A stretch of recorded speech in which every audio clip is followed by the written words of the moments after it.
Welcome to Brands Decoded podcast, where we speak with some of the best founders crafting the next generation of brands. I'm Rahul from Times Internet, where we back consumer internet companies. I'm Zoed from Sauce VC that backs early stage consumer brands. We came together to build the Brands Decoded community where members eat, drink, sleep, and craft brands.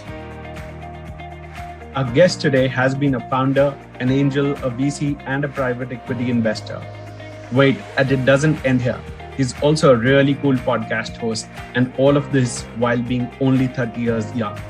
Super excited to have none other than Arjun Vaidya join us on the podcast, who founded and sold Dr Vaidya's and has recently started leading investments for Verlinvest Ventures. Pleasure to have you with us today, Arjun. Hi, Rahul and Zoe. Absolute pleasure to be with you guys on the podcast. Super, yeah. Arjun, thanks again for doing this. Really appreciate it. Your journey literally started at El Capitan, one of the leading private equity funds for consumer brands. So just wanted to get a sense, how it helped you with your entrepreneurial journey. Look, so I think when I was in college, when I was at Brown, I always knew that I wanted to be on the business side of brands, right? What excited me was, why is someone paying 10x the price of that polo because of that small horse on it, right? That was always something that excited me.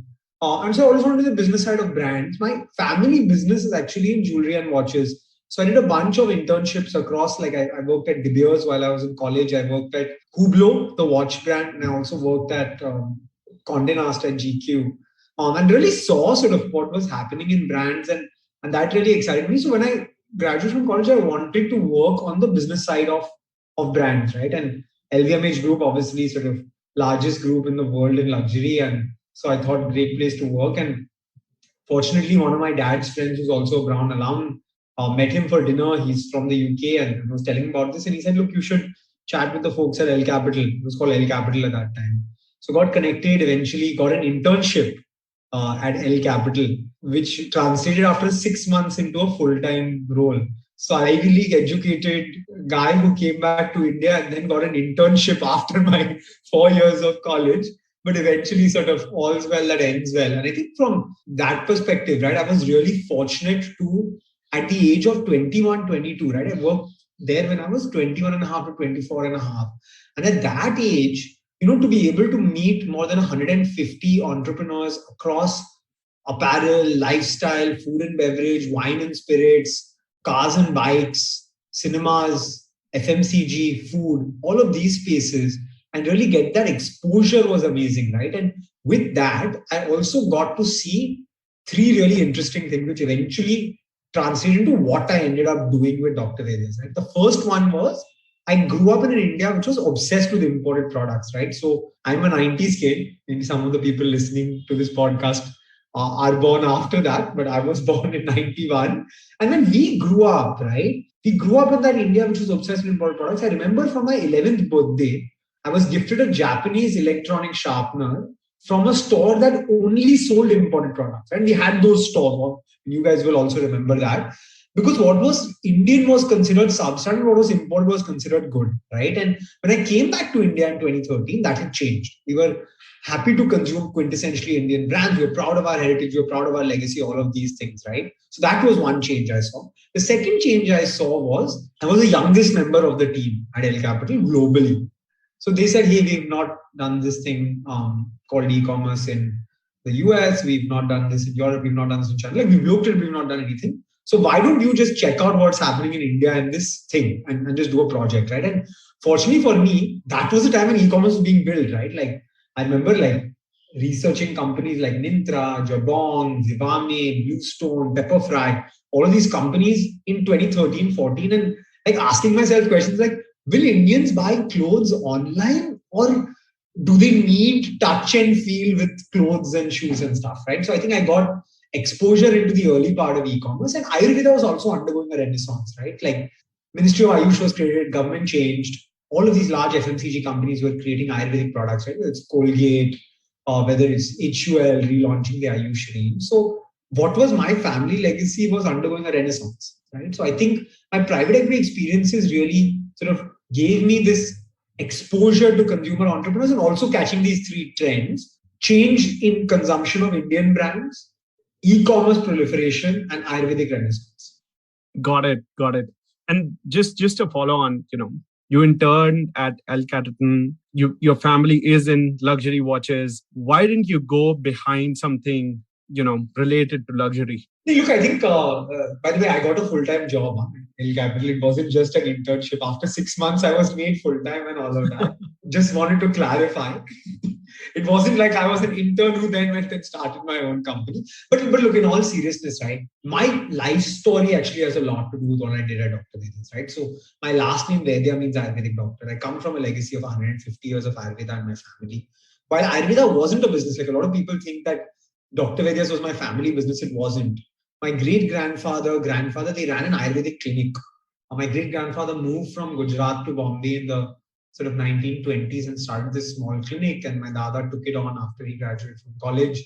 And it became a very successful clinic, by the way. It was, my dada used to see 300 to 350 patients a day, had 12,000 patients trying to buy a post for medicine, right? So it was really one of India's most successful Ayurvedic clinics. Wow. But my dad wanted to make a brand out of it in the late 80s when he graduated from college. And doctors and businessmen don't see eye to eye, right? My dada offered a free consultation. He believed that income strata should not prevent you from entering the clinic, right? And so he believed in a free consultation. And then he was shocked when my dad said we have to spend money to market these products. Like, why should I? If there are 300 people walking into my clinic, it doesn't make sense, right? So eventually my dad went his own way and started what is now my family business in the jewelry and watch space, and has been running that for 35 years. And my brother works in that business as well. But look, I grew up with asthma. I grew up with juvenile bronchitis. I grew up with pumps, nebulizers, inhalers, steroids. I was not allowed to play cricket. At age 7, I was taken off the cricket field because it was too dusty. And I was that kid who used to play golf and squash while everyone played cricket and football. I was not allowed to have ice cream, Coca-Cola, Limca, Fanta, like all of these things that we grew up having. Maybe the kids today don't have it, but we grew up having this stuff.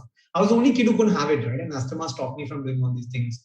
So 14 years of treatment later, when my dada cured me of asthma, and I became the captain of my school cricket team. By the way, it wasn't a great team. It was like an IB international school. Only like 20 people were interested in playing cricket. Only like 6-7 of us used to go to practice, and I was the most regular, so I was made captain of the team. But it was a big deal for me still to become captain of the school team, right? Like, that was like a monumental moment for me. I wrote my college essays about it and stuff like that as well. So I think Ayurveda had a lot to do with my life, right? Like today, I'm really passionate runner. I run every weekend, 2-3 times a week, and run a half marathon 4 times now. Ayurveda has allowed me to do this, right? I pretty much would not have been able to do it with my asthma. So I think I made a promise to my grandfather while growing up, I'll do something with this legacy, right? By the way, my Common App essay for my college application for the US started with Vaidya, my last name is Ayurvedic doctor. And my dada had paid for my education the first year at Brown, saying you study biotechnology, you come back and take on the Ayurveda legacy. So it was at the back of my mind at all times, right? He eventually stopped paying because I went to study economics and politics instead. But it was always in the back of my mind, right? And so after he passed, I thought, look, I'm 24 and a half years old. My ex-boss told me, only 2 times you can start a business: before you're like 26, 27, and after you're 50, because in between you have a lot of responsibilities. And so pretty much just said, look, there's nothing to lose. There's no downside. It's my family legacy. Got to do something with it. Right? They have all these great formulations. And so, yeah, I just went into this whole new world of FMCG with pretty much no idea what it was about. And the rest is history, I guess. Thanks for sharing that story, Arjun. I mean, it's something that, of course, you've heard, and I know it's very close to your heart as well. I just want to, add to this. I attended your D2C masterclass over the weekend, and I remember you did this session on brand. And, just following on from that story, you gave this example of how you're really obsessed with the brand, right? You had a Dr. Vaidya sticker on your laptop. You would only wear Dr. Vaidya's t-shirts, and you would go to parties. And if you see Live It Up was not there, you would take it personally. So that was the obsession you had with that brand, and then that legacy to now actually exiting the brand. I would love to know, how did you take it emotionally, and, how did you manage to take that decision? See, look, Zoe, I'll tell you honestly, like I think my obsession went a little bit too far, and I'll tell you two stories about how obsessed I was, right? So, by the way, I proposed to my wife with a packet of Live It Up, which said, "Will you marry me?" before I gave her the ring. Oh my God. At our engagement party, so you guys, maybe Zoe would have seen this. We used to have this like large mascot, like it was a 7 foot capsule, green color, which had which was our like a Live It Up mascot, right? So it was a Live It Up pill, larger than life, and this guy used to go to parties and hand out Live It Up and stuff. So at my engagement party, we got this mascot there, and everyone was laughing, saying like, "You're the only dude who will like promote your brand even at your engagement party." I was like, dude, this is the only place I don't have to pay to promote my brand. So Exactly. might as well milk it as much as I can. Yeah, so I think was really obsessed. I would like to say, and I wrote a LinkedIn post also about this. I think, was I too obsessed? But I think being someone who has worked in private equity, being someone who has seen how difficult exits are, I think we built a pretty solid business, market leader, 5,000 orders a day, all of those things. And then when the exit opportunity came for us, to be honest, it was because my wife and I both came from finance background. We took a pretty rational call on where we were, what we were getting as value, and thought the value was fair. I've spoken to multiple D2C founders, like I would say 150 plus founders after we exited, all asking like, should we exit? Why did you exit? Or you should not have exited, and everyone's on the fence. So half the people say, amazing, you are a legend, you have created so much value in such a quick period. And other people say there's a lot of value left on the table for Dr. Vaidya's and you were too early with your exit. No right answer to this, yeah. I think it was just a personal call for us. We thought it was the right time. There is no right time, and there's no way to time the market. There's no way to time an exit. But for us, it felt like the right time, so we took that call. But yeah, by the way, I randomly end up wearing Dr. Vaidya's t-shirts, so it's too much, right? Because it's got like logo, brand names, Indian flag, logo at the back. So maybe a bit much to wear the Dr. Vaidya's t-shirt. But my father-in-law is in the garments business. He made me shirts. So linen shirts, where it was just the leaves, just the 3 leaves of Dr. Vaidya's and proudly Indian on the sleeve. With the Indian flag. So that I wear once in a while. And remember the other day, my wife and I like went on YouTube and we watched the Dr. Vaidya's corporate video because we were just missing it a little bit. So you have those moments here. Awesome. So, you mentioned Live It Up. I would love to know, I'm actually a fan of the product and, it's been quite miraculous on many occasions. If you can share a little bit about the genesis and the origin of the name as well. Yeah. Oh, this Live It Up origin of the name, by the way, is a story I've never told before. So it'll be really interesting. So look, I think when we were starting, I was 24 and a half years old, right? And so the 24 and a half year old me is very different from what I am today, right? I feel like I've got engaged, married, stabilized in life, etc. much more. But that 24-year-old me wanted to party, wanted to have a good time. But also like my dada sold pretty much diabetes, arthritis and asthma medicines, right? In his clinic. That was what he did, and that wasn't cool. That wasn't like exciting for me, right? So I remember telling my dad, like, I'm not going to sell that stuff. I'm going to make genuinely unique new age products. And so we launched 2 products when we started in October 2016: Live It Up, Hangover Shield, and HerboFit, Goodness of Chyawanprash in a capsule. So a capsule multivitaminized version of Chyawanprash, right? Easier to consume, etc. All of that. Name Live It Up, actually, by the way. We just thought of the name. We said like party plus liver. Like what's the name that comes? Live It Up, right?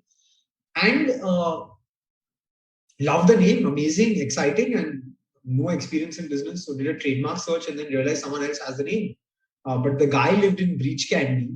And so I just randomly sort of asked my parents, hey, by the way, do you know this person? And my parents said, yes, of course, he's a client of our jewelry business. So happy to connect with him. And they connected with him. And he has a pharma business. And as a pastime, he used to just trademark all names. So he had maybe a bunch of names with live in the beginning and live at the end and stuff. So eventually we bought the name. And it was a big punt at that time to say, before you even started a company, before you even started a brand, like you spend money on a trademark, right? But I think, I think the testament to the name Live It Up, right, came when one of my friends got engaged to a girl who was slightly younger than him. And I met her for the first time. And she was like, he introduced me and he was like, by the way, for a pretty long period of time, I wasn't the Dr. Vaidya's guy. I was the Live It Up guy. Right? Most people knew only that product. So he said, by the way, this is the Live It Up guy. And she's like, Live It Up. You're the guy who started that company. And she showed me a WhatsApp group that she had with her friends called Live It Up. And it came from the product. So I was like, yeah, that means we definitely made the right decision to invest in this trademark. But at that That's some crazy customer love, Arjun. Yeah. I was thinking about it on Sunday actually, about like buying that name and then sort of what the brand is and stuff like that. I love Live It Up as a product, by the way. I mean, the great part about marketing Live It Up was also that I must have gone to at least 50 different clubs and bars in Bombay and stood outside those clubs and bars and handed out the products myself. So got a pretty nice tour of the nightlife ecosystem in Bombay, and that's why I probably don't party as much anymore. So folks, if you want to ask where to party, you know who to tweet out to. Where I used to party, by the way, 3.5 years into marriage, I'm not that much of a party boy anymore, but I was at some point. Hey Arjun, since you mentioned marriage and your co-founder, so how did you meet your co-founder, and were you partners in life before you became partners in Dr. Vaidya's? Yeah. So look, I think how I met my co-founder is a story for another time because we were dating before I convinced her to join Dr. Vaidya's. But I think genesis of Trisha joining was I started this company in October 2016. I failed miserably with offline. So like most brands, at that time, 2017, early 2017, we launched offline because that's where you went. And had a big launch event at Taj Lands End, spent a lot of money at that time. Signed up 6 distributors in Bombay, had 22 sales reps, and very exciting because we got 10 lakh rupees worth of primary sales. I didn't know the difference between primary, secondary, and tertiary sales, by the way. So I just built 10 lakhs for distributors, and that was invoiced. And then the private equity analyst was me saying 10, 20, 50, 1 crore, 2 crores, 5 crores. This is going to be a $10 million business really, really quickly, right? Because just compound those numbers. And we got in 3 months, 9 lakhs worth of product back with 22 sales reps on field. That is a big burn on a small early stage bootstrap company. So I don't know why. I just thought that, look, this is just not for me. Maybe because there's too much competition offline. Ayurveda, Dabur, Patanjali, Mami, Baidyanath, all of these companies have been around for a long time. Plus, I don't know offline. Plus, I don't have the funds to really operate this type of business, and decided that we're not going to do it at all. Right? Which was great because for me, I went to a good school and I went to a good college and I had a good job out of college. So I had pretty much a decent track record in life. And then this was like the biggest failure I'd ever had in my life. And I was like totally like shaken up by this, right? And that's a great part about entrepreneurship, by the way. It levels you very quickly. And so fortunate to have that failure really early on. And then I was just chatting with Trisha. By this time, we had been dating for quite some time now, I think 2.5 years. And she had moved back from the UK. She was at Goldman in the UK. Then she worked with the founding team at Nykaa. First 20-25 folks there, and then moved on to impact investing and Intellicap. And she said, look, this e-commerce thing is happening, man. You just got to do it. And I was like, cool. In an FMCG business, while I'm not doing much sales, I am doing production, procurement, legal, HR, IT, admin, marketing, sales, strategy, all of these things, fundraising, well, we didn't have much at that time, but all of these things, and I can't manage it, right? So I need you to come on board and help me build the online part. And fortunately for me, she agreed. And that's pretty much how she came onto the business. So we made this decision, I think, Feb of 2017, but we got engaged a little bit later. So she officially joined, I think, April, May 2017. I think both sets of parents were like, until you're engaged, you guys can't work in the same business. Doesn't make sense. So we got engaged, and then she joined the business pretty soon after. Wow, that's really sweet. So a lot of credit goes to your parents as well. Yeah, no, I think nobody thought it was a good idea, by the way. Other than us, nobody thought it was a good idea. But again, it turned out to be one of the best decisions that we took. And really, I think one of the big reasons for Dr. Vaidya scaling is us pivoting to online and Trisha being a part of that journey and decision and making it happen. Yeah, true. Also wanted to touch base, while essentially, there are brands like Dabur, Patanjali, which are billion-dollar brands. A lot of us don't resonate with those brands today, right? And how did you think that this is a particular segment or this is the white space to essentially go behind? Yeah, so look, I think I went to the US, right? And I saw yoga mats, yoga gyms, yoga apparel, and Lululemon. And It's a multi-billion dollar industry in the US, and I'm like a super patriotic guy. So I'm thinking to myself, like, they took what we had, created the downward dog and the cobra pose and the child pose, and basically repackaged it and are selling it back to us. And my Dutch friend is now teaching yoga to me at Brown. Like, that makes no sense, right? While they did a great job repackaging it, we have to be the ones doing it for Ayurveda, right? And so basically, Rahul and Zoe don't really understand what the composition of Chyawanprash is, or that Amla and Bringraj are the most important components of an Ayurvedic hair oil. They don't know that. So I need to be the bridge between ancient Ayurveda and modern consumers. And I may know it, right? Because I come from an Ayurveda family, but I'm an anomaly in the ecosystem. And one interesting story again, today I'm sharing stories I've never shared before, but it's because I guess it's with you guys. So look, I started Dr. Vaidya's and I'm Gujarati. A lot of my grandfather's suppliers were Gujarati and our factory was in Silvassa. So the team there, a lot of them spoke Gujarati, and I didn't speak great Gujarati at the time, right? And I was fine. I thought, okay, chalo, I'll manage with Hindi and get things going. And I remember one of our suppliers saying, why don't you send that girl from your team who speaks Gujarati? Because I don't really want to deal with you. That was like a wake-up call for me, right? So I'm a startup founder.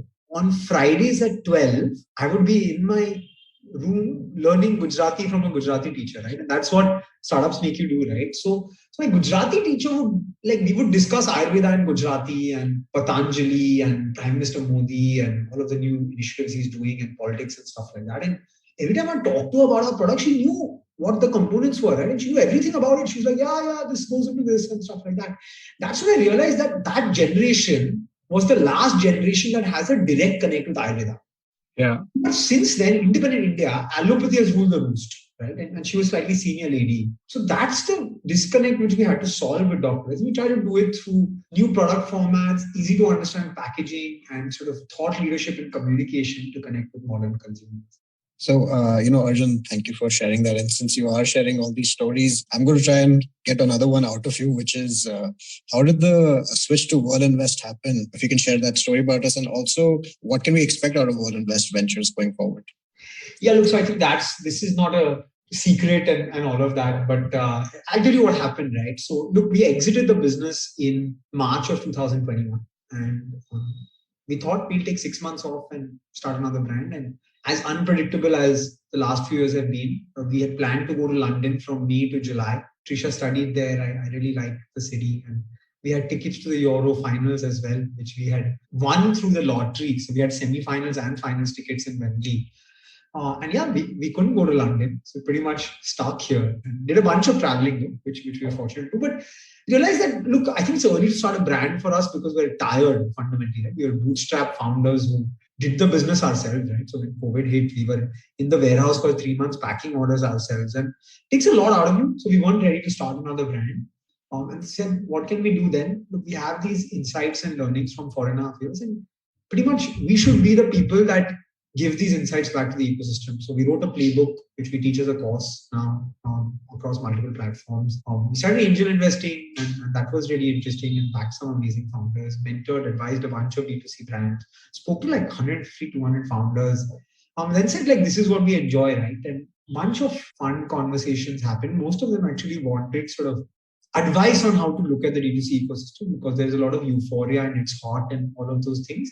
But just like how to look at the ecosystem from a founder's perspective, what's a good founder, etc. And happened to get connected to Arjun Anand from Verlinvest, and just had a random chat with him, and just like through that random chat, just got to know each other. And at the end of the conversation, said, I'm going to leave you with a crazy idea. We've been thinking about this Verlinvest Ventures piece for a while, and we want it to be founder driven and founder led. I need to get to know you better. You need to get to know me better, but just think about this idea. Right? And I said, look, I think the idea is really interesting. And that's where we left the conversation. And 2.5 months of the back and forth conversations, thinking about how we can add value to the ecosystem, where the real gaps are, and meeting the Verlinvest team, I was pretty much convinced it's an opportunity I can't let go of. I love the team. I love their ethos. I love the new strategy, right? So it's a new strategy in Verlinvest to partner with brands earlier. And so we'll be largely doing Series A investments. Can go down to $1 million, can go up to $10 million, but most likely doing sort of $3 to $4 million rounds.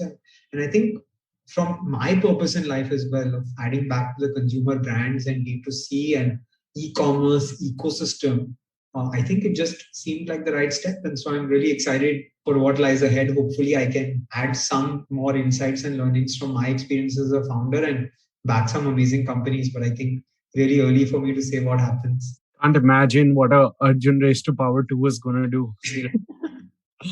So, now that you're being an investor full time after running your own business, and you have prior experience in private equity, then you've done angel investing and back to VC. So, what remains same, and what's going to change essentially when you're going to look at companies? Yeah, I think look, when I was an analyst, it was about absorbing information. Right, I pretty much hadn't seen a P&L till I started my first job. So it was about absorbing information. As a founder, it was about execution. And I think now as an investor, it's really about two things for me. One is sort of picking the right opportunities, picking the right founders, partnering with the right founders. That's lay of the land and pretty much what most investors do. But from our perspective, I think from Verlinvest Ventures and from my personal perspective as well, it's about something a little bit more philosophical, and it sounds a little bit cliched, but really sort of being a partner in the growth of the founders and adding value to the business to really unlock that alpha, both in terms of sort of a really meaningful business and also an outcome. That's the way I'm personally looking at it. Maybe it sounds a little bit philosophical after an exit and stuff, but that's what I genuinely believe. So, Arjun, given this philosophy that you're at right now, do you have any particular advice you want to give to young consumer brands who want to scale? It's getting very competitive out there, as you know. Any particular advice you want to give them? Yeah, so I think I have 3 pieces of advice in general to founders, right? From my short stint as a founder and my experiences. One is failure is every day, right? And you just have to accept that it's happening every day. And the hallmark of a good entrepreneur is tenacity, grit, and resilience, according to me. Right? And I don't think I got really good at it, but I got decent at tenacity, grit, and resilience. Right. So I think fighting failure and sort of getting up and accepting it and moving on, that's one, and you have to be okay with it. The second one is young founders want to do everything themselves, and I was one of those where I was like, I'll write every piece of copy and I'll do all the packaging and I'll approve everything and all of that and work 17 hours a day. But pretty much you can't scale, right, if you're doing everything yourself. So you need to have a strong team. And we learned that the hard way after 2 years. The last thing I would say is a lot of young founders or a lot of young people come to me and say, hey, like, I'm doing this full-time job and I have this startup on the side, which I'm trying to scale on nights and weekends. And eventually when it becomes big, I'll leave my job, right? And it's a controversial view, but entrepreneurship cannot be a side gig. A side gig is a lifestyle business or a hobby. My hobby is running. My hobby is watching sports. My hobby is playing squash. Reasonably okay with my brother. Never going to be professional in any of those things, right? So really, it's okay not to be a founder and it's okay not to be an entrepreneur. But if you're going to be an entrepreneur, like, take the punt and go all in. Those are my sort of few pieces of advice from my learning. Not easy to go all in, but you have to do it. Sure, Arjun. And how did you start your own podcast? Tell us about your podcast. So look, I think I have a concentration problem, basically. I can't read books. So I have not read a book since Charlie and the Chocolate Factory in the 3rd grade, a full book. I studied politics in undergrad. I'm an international relations graduate without reading a single book cover to cover. I relied on cliff notes and summaries. So that's my problem, right? I learned through podcasts and documentaries. And so I believe that there need to be something created for the D2C ecosystem, right? Because like I had pretty much nowhere to look when I wanted that information. And so, yeah, when the first lockdown hit, I said, you don't have any excuse anymore. You're 10 days at home. So start this, and pretty much started it. And that's the journey. I had a friend from school and he was just starting a podcast production company. And he reached out to me saying, this is what I'm doing and stuff. I was like, dude, I want to start my own podcast. So he said, I'll produce it for you. And that's it. I just wrote to a few friends who are founders and had conversations like this and really enjoyed it. And now I think we have a good amount of loyal listeners who, I'm not very structured. Like I don't release an episode every Thursday types, right? So I get a lot of LinkedIn hate mail. Why is there no episode this week? Why is this founder not on the podcast? But that just shows that people care, right? Which is a good thing. That's amazing. That's really amazing. What are the 2 of the most valuable learnings you got out of your podcast? Let's look about a lot of learnings, right? But if I was to talk about 2 really interesting recent ones, right? So Chaitanya from WakeFit on the podcast, he said, any big decision we take, we talk to customers first. So he talks to 50 customers. Ankit, his co-founder, talks to 50 customers. And then the leadership team talks to 50 customers. From those 150 customers, they take a decision, which I thought was a fantastic one. The other one, which I just released today, is Bharat from Lifelong. And there was an amazing insight on customer service, right? So he said basically there was some irate customer calling about a broken gas stove or a faulty gas stove which they had sold. And he said basically the customer service agent went off their script and told the customer, we'll send someone to repair your gas stove. Until then, I'm ordering you a Domino's pizza so your family can get a hot meal. And I used to do customer service at Dr. Vaidya for 2 years. I didn't pick up the phone myself. So I thought this was outstanding. Super. Arjun, who should we have on our podcast? Next guest? Yeah. Manu Chandra from Sauce VC. Someone has put on my latest LinkedIn post, why is the Shah Rukh Khan of VC not there on your own podcast? So I'll be having him soon, but the Shah Rukh Khan of VC needs to be on the podcast. But yeah, I'll request Manu actually. Tell him I said he's the Shah Rukh Khan of VC. I'll tell him. This is amazing. Arjun, thanks again. This was a lot of fun. Thanks for having me, guys. It was a pleasure. This was fun, man. This was so much fun. I think I can speak for both Rahul and I when I say that we really enjoyed recording this episode, and I think the audience would have enjoyed this as well. And we learned so much from this. Dear listeners, if you liked the episode, please do share it with others, and don't forget to subscribe to the podcast and share any feedback with us on Twitter. Our handle is @kcap_in. See you next week with a new episode.